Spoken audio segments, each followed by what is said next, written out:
नमस्कार दोस्तों, मैं हरजीत सिंह आपका स्वागत करता हूं साइंटिफिक सनातन में। दोस्तों, भारत एक उत्सव प्रधान देश है। हम सभी यहाँ साल में 365 दिन कोई ना कोई उत्सव मनाते रहते हैं।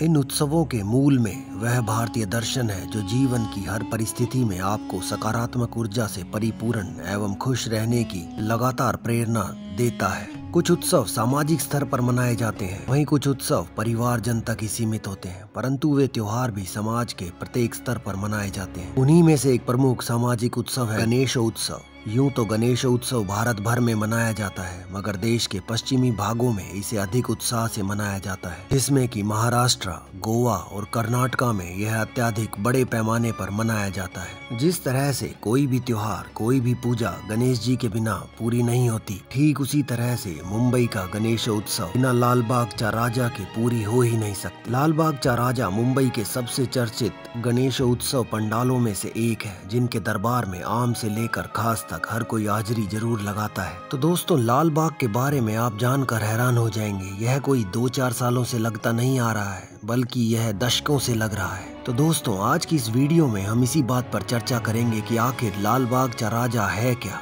कैसे इसकी शुरुआत हुई, कितना पुराना है, और दरबार तो बहुत सारे लगते हैं, लेकिन यह दरबार कैसे इतना प्रसिद्ध हो गया। लेकिन दोस्तों, उससे पहले चैनल को सब्सक्राइब जरूर कर दीजिए, ताकि ऐसी ही रोचक जानकारियां हम आपके सामने लेकर आते रहें। तो दोस्तों, भले ही आप लोगों को लाल बाग के राजा का इतिहास और इसके बारे में पूरी जानकारी नहीं होगी, लेकिन मुंबई के सुप्रसिद्ध लाल बाग के राजा के बारे में आपने सुना तो जरूर होगा, चाहे वह फिल्मों के माध्यम से सुना हो या फिर अन्य किसी माध्यम से। मुंबई के लाल बाग बाजार में लाल बाग पुलिस स्टेशन के पास उनका पंडाल लगता है।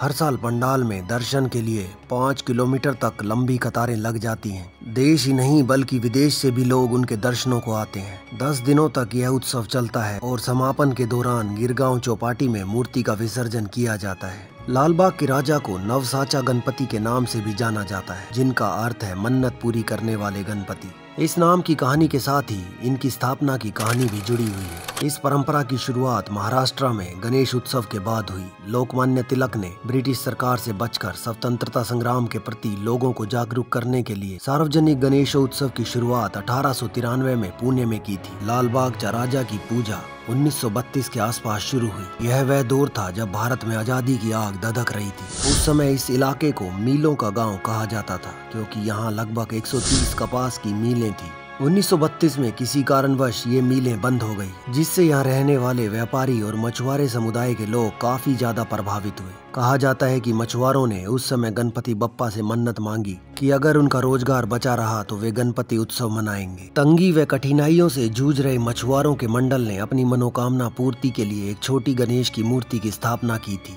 2 साल बाद उनकी मनोकामना पूरी हो गई। उसी के बाद से यह परंपरा लगातार चली आ रही है। लाल बाग के राजा की पहली मूर्ति 2 फीट ऊंची थी। उसके बाद हर साल सबसे ऊंची मूर्ति लाना मानो यहाँ की परंपरा हो गई। मछुआरों की मन्नत पूरी होने के बाद 1934 में लाल बाग चा राजा गणेश उत्सव मंडल की स्थापना की गई। उसके बाद से ही स्थानीय निवासी लाल बाग चा राजा को इस क्षेत्र का संरक्षक देवता मानते हैं। कहा जाता है कि भगवान के प्रति अपनी श्रद्धा और सम्मान को दर्शाने के लिए मछुआरों ने उस जमीन का एक हिस्सा वार्षिक सार्वजनिक गणेश मंडल, जिसको आज लाल बाग के नाम से जाना जाता है, सौंप दी थी। लाल बाग चा राजा की पूजा के साथ साथ इस मूर्ति और यहाँ मिलने वाले प्रसाद से जुड़ी परंपराएं भी काफी खास हैं। अलग अलग पंडालों में बहुत सारी मूर्तियाँ लगती हैं, जिनको देखते ही ऐसा लगता है मानो साक्षात भगवान उतर आए हैं। लेकिन लाल बाग चा राजा की मूर्ति अपने आप में ही खास है, क्योंकि पिछले 90 सालों से इस मूर्ति को बनाने वाला एक ही परिवार है, जिनको मधुसूदन कामली का परिवार कहा जाता है। पीढ़ी दर पीढ़ी से ये लोग यही काम करते आ रहे हैं। सिर्फ मूर्ति ही नहीं, कहा जाता है कि इस मंडल में भगवान को चढ़ाई जाने वाले मोदक और लड्डू भी श्री भवानी कैटर्स ही हमेशा से बनाते आ रहे हैं।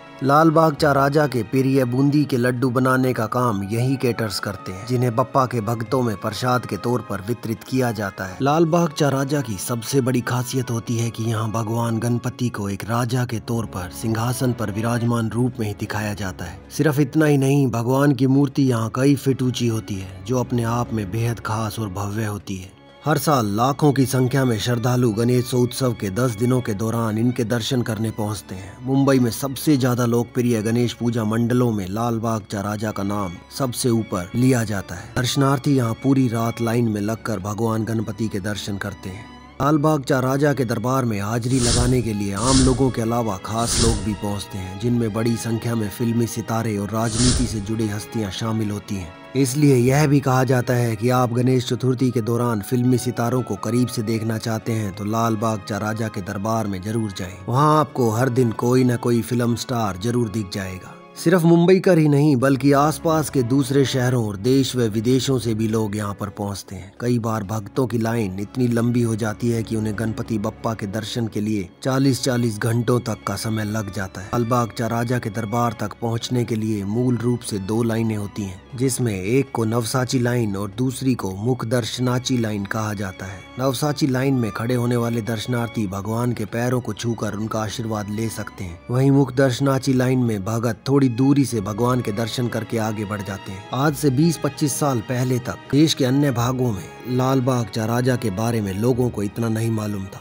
सन 2001 के बाद से समाचारों में भी लालबाग चा राजा का नाम जोर शोर से आने लगा। बड़े बड़े नेता, अभिनेता, उद्योगपति यहाँ अपनी मनोकामनाओं की पूर्ति के लिए आने लगे। मान्यता है कि सच्चे दिल से मांगी हुई मन्नत लालबाग के राजा जरूर पूरी करते हैं। लालबाग चा राजा का विसर्जन भी बहुत भव्य होता है। इनका दरबार जितना शानदार सजाया जाता है उतना ही भव्य विसर्जन को भी बनाया जाता है। गणेशोत्सव के 10वें दिन लालबाग चा राजा का विसर्जन जुलूस निकलता है। खास बात यह है कि मुंबई में सबसे बड़ा विसर्जन जुलूस लालबाग चा राजा का ही निकलता है। गणेश उत्सव के अंतिम दिन सुबह के करीब 10 बजे विसर्जन का यह जुलूस निकलता है, जो अगले दिन सुबह सुबह समुद्र के किनारे पहुँचने के बाद खत्म होता है।